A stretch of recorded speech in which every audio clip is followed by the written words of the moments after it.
POCSO case నిందితుడు బండి భగీరథ్ కేసులో మూడవ రోజు విచారణ కాసేపట్లో ప్రారంభం కానుంది.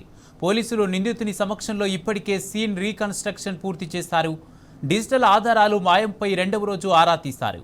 బాధితురాలి వాంగ్మూలం మేరకు కీలక సమాచారం రాబట్టారు.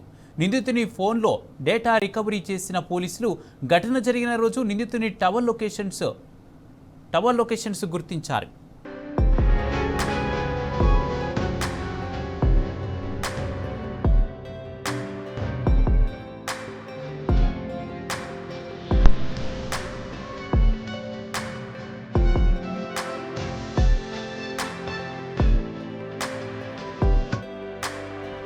ఇదే అంశానికి సంబంధించి పూర్తి అప్డేట్స్ మా ప్రతినిధి సందీప్ రావు లైట్ ద్వారా పేట్ బషీరాబాద్ పిఎస్ నుంచి అందజేస్తారు.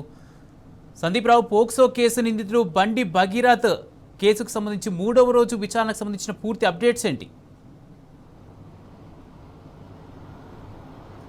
రైట్, ఇవాళ మూడవ రోజు 10 గంటల నుంచి విచారణ ప్రారంభమైంది. అయితే ఇప్పటికీ 3 రోజుల పాటు కస్టడీకి ఇచ్చిన విషయం తెలిసిందే పేట్ బషీరాబాద్ పోలీసులకు. అయితే డీసీపీ రిత్రాజ్ గైక్వాడ్ ఆధ్వర్యంలో విచారణ అయితే కొనసాగుతోంది. ఈ క్రమంలో మొదటి రోజు మొయినాబాద్ అరణ్య ఫామ్ హౌస్లో రీకన్స్ట్రక్షన్ చేశారు.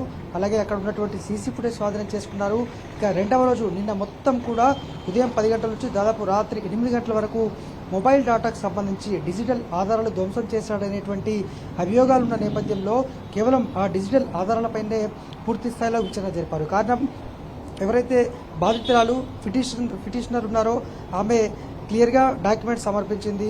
స్క్రీన్ షాట్లు, వాట్సాప్ చాట్లకు సంబంధించి, అలాగే స్నాప్చాట్కి సంబంధించి, ఇలా అనేక సోషల్ మీడియాలో ఇన్స్టాగ్రామ్కి సంబంధించిన డేటా మొత్తం కూడా సమర్పించిన విషయం మనకు తెలిసిందే. అయితే ఇటు భగీరథ్ ఎవరైతే నిందితుడు పోక్సో కేసు నిందితుడు భగీరథ్ ఉన్నారో ఆయన తన మొబైల్ మాత్రం ఇచ్చాడు. మొబైల్ డేటా మొత్తం డిలీట్ చేశాడు, సిమ్ కార్డు ఇవ్వలేదు. అయితే ఆయన మొబైల్ డేటా మొత్తం కూడా పోలీసులు రిట్రైవ్ చేశారు. దీంతో ఆయన మొబైల్లోని డేటా, ఈమె ఇచ్చినటువంటి డేటా రెండు కూడా నిన్న సరిపోల్చి అసలు విషయాలు తెలిచారు. అయితే ఇందులో ప్రధానమైనటువంటి అంశం, మరి నిందితుడు భగీరథ్ విషయం చెప్పాడా అంటే పోలీసులు అడుగుతున్న దానికి సమాధానం చెప్పాడా లేదనేది మాత్రం ఇప్పటి వరకు తెలియదు. ఎందుకంటే పోలీసులు ఈ పోక్సో కేసు నిందితుడికి సంబంధించి భగీరథ్ కేసును అత్యంత గోప్యంగా విచారణ జరుపుతున్నారు. ఒక్క అంశం కూడా బయటకు రాకుండా అత్యంత జాగ్రత్త పడుతున్నారు. మొయినాబాద్ ఫామ్ హౌస్కు వెళ్ళినటువంటి సంఘటనలో చూస్తే పేట్ బషీరాబాద్ పిఎస్కి వస్తున్నారంటూ సమాచారం ఇచ్చి అక్కడ నుంచి అటు డైవర్ట్ చేశారు మీడియాను. ఆ తర్వాత సాయంత్రం బాలనగర్ డీసీపీ ఆఫీస్కు కార్యాలయానికి తీసుకొచ్చారు. అక్కడ కాసేపు విచారించిన తర్వాత పేట్ బషీరాబాద్ పిఎస్లోనే ఉంచి ఇక్కడనే 2 రోజుల పాటు అతన్ని ఇక్కడనే ఉంచడం జరిగింది. మొత్తంగా అత్యంత గోప్యంగా ఎందుకు విచారణ జరుపుతారో అర్థం కావట్లేదని తెలుస్తోంది. మరోవైపు ఇవాళ సాయంత్రం 4 గంటల వరకు విచారణ జరిపే అవకాశం ఉంది. 4 గంటలకు విచారణ ముగిసిన తర్వాత మెజిస్ట్రేట్ ముందు హాజరుపరిచి ఆ తర్వాత అతనికి వైద్య పరీక్షలు నిర్వహించి ఆ తర్వాత మెజిస్ట్రేట్ ముందు హాజరుపరిచి తిరిగి చర్లపల్లి జైలుకు తరలిస్తారు. మొత్తంగా మే 8వ తేదీన కేసు నమోదైంది పేట్ బషీరాబాద్ పిఎస్లో పోక్సో కేసు. ఆ తర్వాత 16న అరెస్ట్ అయ్యాడు. అప్పటి నుంచి ఆయన చర్లపల్లి జైల్లో రిమాండ్ ఖైదీగా జ్యుడిషియల్ రిమాండ్లో ఉన్నారు. 3 రోజుల పాటు కస్టడీ కోరారు. 3 రోజులు కస్టడీ ఇచ్చింది. ఆ కస్టడీలో కీలక అంశాలు కూడా రాబట్టారు. స్నేహితులను విచారించారు.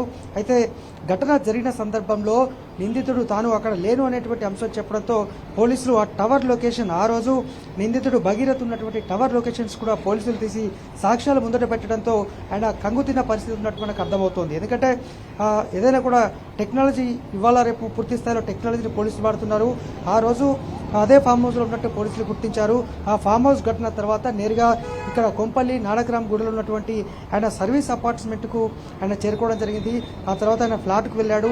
అక్కడ బస చేయడం, స్నేహితుల సమక్షంలో ఆయన అక్కడ బస చేసినట్టు కూడా పోలీసులు గుర్తించారు. అందుకు సంబంధించినటువంటి టవర్ లొకేషన్స్తో పాటు పూర్తి స్థాయి ఎవిడెన్స్ కూడా సేకరించారు. మొత్తానికి స్నేహితుల విచారణ పూర్తయింది. వాళ్ళ వాంగ్మూలం సేకరించారు.